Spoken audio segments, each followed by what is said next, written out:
Démarrer son home studio, oui, mais démarrer sans se ruiner. On va voir dans cette vidéo pourquoi c'est important de ne pas trop dépenser et surtout de bien dépenser lorsqu'on démarre dans le home studio.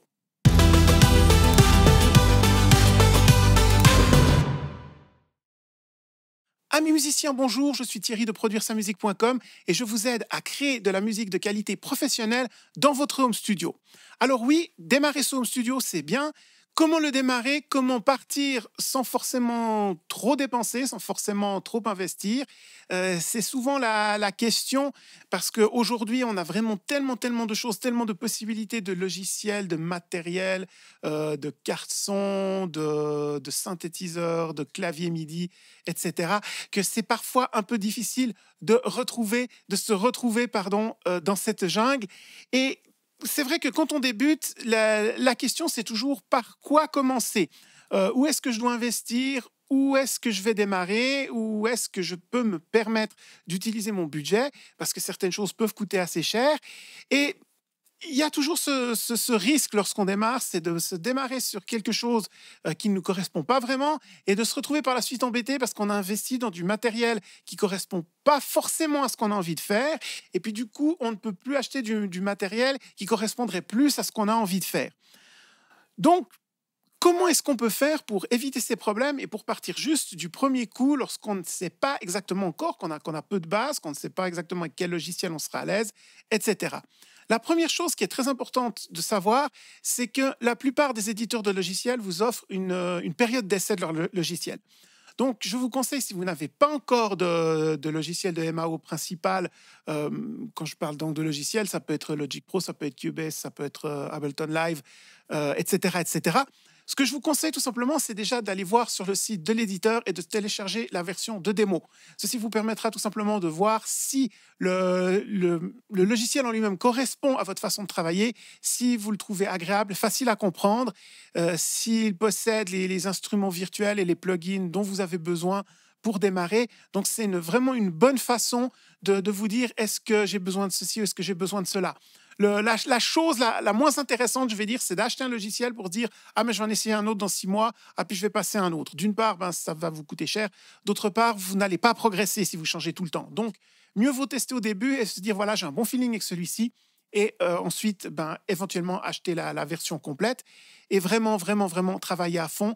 Vous allez gagner tant sur le plan financier que sur la capacité de progresser dans vos productions, dans vos compositions. Une deuxième chose qui est très pratique, si vous débutez, que vous n'avez encore pas de matériel et que vous voulez vraiment vous lancer, c'est d'aller voir les packs tout compris. Il y a plusieurs éditeurs de logiciels qui sont partenaires avec des fabricants de matériel, voire des éditeurs qui sont aussi fabricants de matériel et qui vous proposent des packs. Ces packs, généralement, il s'agit d'une interface audio avec la version de base du logiciel en question. Et il y a même des packs plus avancés qui vous proposent également un micro, voire un casque d'écoute en supplément.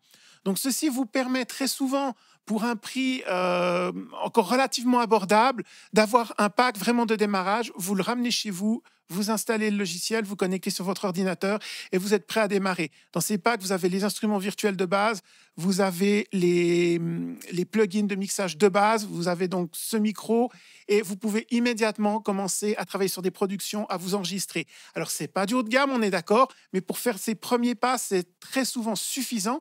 Ça permet de voir ce qu'on sait faire, ce qu'on aime faire, et puis ça vous laisse toujours la possibilité, après, on va dire, d'aller vers un upgrade, c'est-à-dire d'acheter la version plus avancée ou la version complète du logiciel, souvent avec une remise par rapport au prix que vous auriez payé si vous aviez acheté la version complète dès le début. Mais quoi qu'il en soit, vous serez sûr que c'est exactement ce dont vous avez besoin et vous n'aurez pas beaucoup investi. Il faut savoir que ces interfaces audio que vous achetez avec le logiciel, vous pouvez les utiliser avec n'importe quel programme de MAO par la suite ou n'importe quel plugin. Ce n'est pas propriétaire à un fabricant. Donc, simplement, vous avez le pack de départ, vous allez essayer le logiciel et vous pourrez commencer immédiatement à travailler dès que vous rentrez chez vous. Donc ça, c'est vraiment quelque chose de très bien sur ces packs. Et si vous partez vraiment de zéro, vous n'avez rien du tout, c'est quelque chose que je vous conseille. Comme ça, vous pouvez directement commencer et voir ce qui vous convient. Et puis, une question qui revient souvent lorsqu'on parle de débuter, c'est le haut de gamme, on va dire, contre l'entrée de gamme, si on veut. si on est sur Internet, si on est dans les débats, on voit beaucoup de gens qui vont vous proposer, qui vont vous défendre le point de vue d'investir en du haut de gamme parce que vous avez une meilleure qualité de son, etc. Alors, la question ici, c'est pas dire que le haut de gamme n'est pas intéressant, mais si vous débutez, moi, je vous déconseille d'investir immédiatement dans des interfaces très chères ou dans des claviers très chers, etc. La raison est simple, c'est aussi un peu ce que je disais en introduction de cette vidéo, c'est que quand on débute, on ne sait pas encore exactement ce qu'on veut faire. On a peut-être des idées de musique, etc. Mais tant qu'on n'a pas eu le matériel en main et le logiciel en main, on ne sait pas exactement comment on va travailler, ce dont on a besoin, les problèmes qu'on va rencontrer, qu'est-ce qui nous correspond, qu'est-ce qui ne correspond pas dans la façon de travailler. Donc, si tout d'un coup, vous achetez une interface ou un clavier très, très cher et que vous vous retrouvez bloqué là-dessus, mais que ça ne correspond pas exactement à ce que vous avez envie de faire, eh ben, ce n'est pas très intéressant. Donc, ce que je vous conseille toujours, c'est de tâter le terrain, on va dire. Essayez les versions de démo, essayez les versions d'introduction et regardez ce qui vous plaît. D'où l'intérêt du pack, comme je vous expliquais avant, d'où l'intérêt des logiciels en démo, mais aussi au niveau de l'interface audio, même si vous ne partez pas sur un pack, si vous n'avez jamais fait de MAO, jamais fait d'enregistrement, ne partez pas sur une interface audio à 2000 € d'entrée de jeu, parce que tout simplement, vous n'aurez pas l'utilité.